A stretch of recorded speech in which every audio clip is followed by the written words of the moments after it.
মুক্তিযুদ্ধ এবং বীর মুক্তিযোদ্ধাদের সংজ্ঞায় পরিবর্তন আনার উদ্যোগ নিয়েছে অন্তর্বর্তী সরকার। জাতীয় মুক্তিযোদ্ধা কাউন্সিল আইন সংশোধনের মাধ্যমে এইসব সংজ্ঞা পরিবর্তন করা হবে। সংজ্ঞা যদি বদলে যায় তাহলে মুক্তিযুদ্ধ ও বীর মুক্তিযোদ্ধার সংজ্ঞা থেকে বাদ পড়বে শেখ মুজিবুর রহমানের নাম। মুক্তিযুদ্ধের নতুন সংজ্ঞায় বলা হয়েছে 1971 সালের 26শে মার্চ থেকে 16ই ডিসেম্বর পর্যন্ত একটি স্বাধীন গণতান্ত্রিক রাষ্ট্র হিসেবে বাংলাদেশের জনগণের জন্য সাম্য, মানবিক মর্যাদা ও সামাজিক ন্যায় বিচার প্রতিষ্ঠার আকাঙ্ক্ষায় হানাদার ও দখলদার পাকিস্তানি সশস্ত্র বাহিনী এবং তাদের সহযোগী রাজাকার, আলবদর, আল শামস, মুসলিম লীগ, জামাতে ইসলামী, নিজামে ইসলাম এবং দালাল ও শান্তি কমিটির বিরুদ্ধে যুদ্ধ। মুক্তিযোদ্ধার নতুন সংজ্ঞা অনুযায়ী যারা সরাসরি যুদ্ধে অংশ নেয়নি তাদের মুক্তিযুদ্ধের সহযোগী হিসেবে রাখা হবে।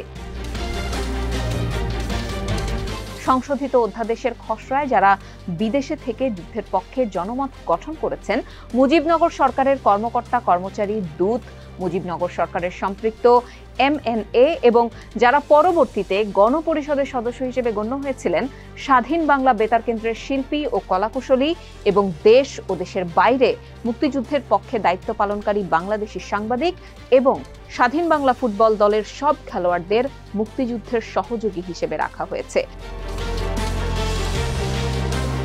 সরাসরি মুক্তিযুদ্ধে অংশ না নিয়ে যারা বীর মুক্তিযোদ্ধার সনদ পেয়েছেন তাদের সনদ বাতিল করার প্রস্তাব করা হয়েছে খসড়া প্রস্তাবে। তবে তাদের বিষয়ে এখনো কোনো সিদ্ধান্ত নেয়নি মুক্তিযুদ্ধ বিষয়ক মন্ত্রণালয়। আগের আইন অনুযায়ী পাকিস্তানি বাহিনী এবং তাদের দখলদার কর্তৃক নির্যাতিতা সব নারীকে বীরাঙ্গনা হিসেবে স্বীকৃতি দেওয়া হয়েছিল। এর সঙ্গে সন্দেহাতীতভাবে প্রমাণিত নির্যাতিতার ক্ষেত্রে সরকার নির্ধারিত বয়সসীমা প্রযোজ্য ছিল না। তবে নতুন খসড়ায় বীরাঙ্গনাদের জন্য বয়সসীমার শর্ত রাখা হয়েছে। জাতীয় মুক্তিযোদ্ধা কাউন্সিল জামুকার সুপারিশ অনুযায়ী মুক্তিযোদ্ধার ন্যূনতম বয়স 12 বছর 6 মাস নির্ধারণ করে 2018 সালের 17 জানুয়ারি সংশোধিত পরিপত্র জারি করে মুক্তিযুদ্ধ বিষয়ক মন্ত্রণালয়। সেই হিসেবে 1971 সালের 30 নভেম্বর যেসব মুক্তিযোদ্ধার বয়স ন্যূনতম 12 বছর 6 মাস ছিল তাদের মুক্তিযোদ্ধা হিসেবে বিবেচনা করা হয়েছে।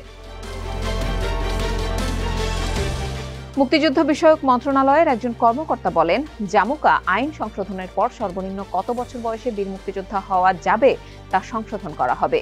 মুক্তিযুদ্ধের সংজ্ঞা থেকে শুধু শেখ মুজিবুর রহমানের নাম বাদ দেওয়া হয়েছে। তবে এই সংজ্ঞায় থাকা সংগঠন, দল ও গোষ্ঠীর নাম ঠিক রেখে সেখানে শুধু দালাল শব্দটি যোগ করা হয়েছে। জাতীয় মুক্তিযোদ্ধা কাউন্সিল অধ্যাদেশের খসড়া তৈরি করে মন্ত্রণালয়ের ওয়েবসাইটে প্রকাশ করেছে। আগামী 15ই ফেব্রুয়ারি পর্যন্ত এই খসড়ার ওপর মতামত জানাতে পারবেন জনসাধারণ। মুক্তিযুদ্ধ বিষয়ক মন্ত্রণালয়ের একজন কর্মকর্তা জানান, মুক্তিযোদ্ধার সংজ্ঞা পরিবর্তন হলে কয়েক হাজার মুক্তিযোদ্ধা তালিকা থেকে বাদ পড়বেন।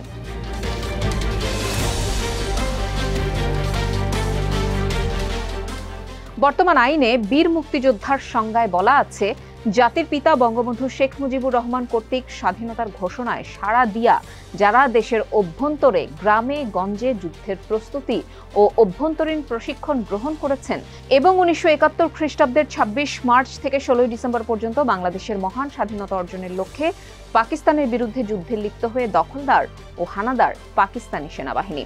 এদিকে মুক্তিযোদ্ধার সংজ্ঞায় যাদের বিরুদ্ধে যুদ্ধ হয়েছিল সেই সব দল, সংগঠন ও গোষ্ঠীর নাম সংশোধিত খসড়াও ঠিক রাখা হয়েছে।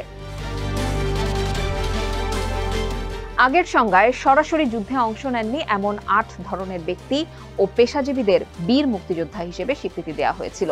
এর মধ্যে ভারতে গিয়ে যারা প্রশিক্ষণ নিয়েছেন, যারা বিদেশ থেকে যুদ্ধের উপর জনমত গঠন করেছেন, মুজিবনগর সরকারের কর্মকর্তা, কর্মচারী, দূত, মুজিবনগর সরকারের সঙ্গে সম্পৃক্ত MNA এবং যারা পরবর্তীতে গণপরিষদের সদস্য হিসেবে গণ্য হয়েছিলেন, বীরাঙ্গনা, স্থানীয় স্বাধীন বাংলা বেতার কেন্দ্রের শিল্পী ও কলাকুশলী এবং দেশ ও দেশের বাইরে মুক্তিযুদ্ধের পক্ষে দায়িত্ব পালনকারী বাংলাদেশি সাংবাদিক, স্বাধীন বাংলা ফুটবল দলের সব খেলোয়াড়, আহত মুক্তিযোদ্ধাদের চিকিৎসা সেবা দেওয়া মেডিকেল দলের সব সদস্যদের বীর মুক্তিযোদ্ধা হিসেবে গণ্য করা হয়েছিল।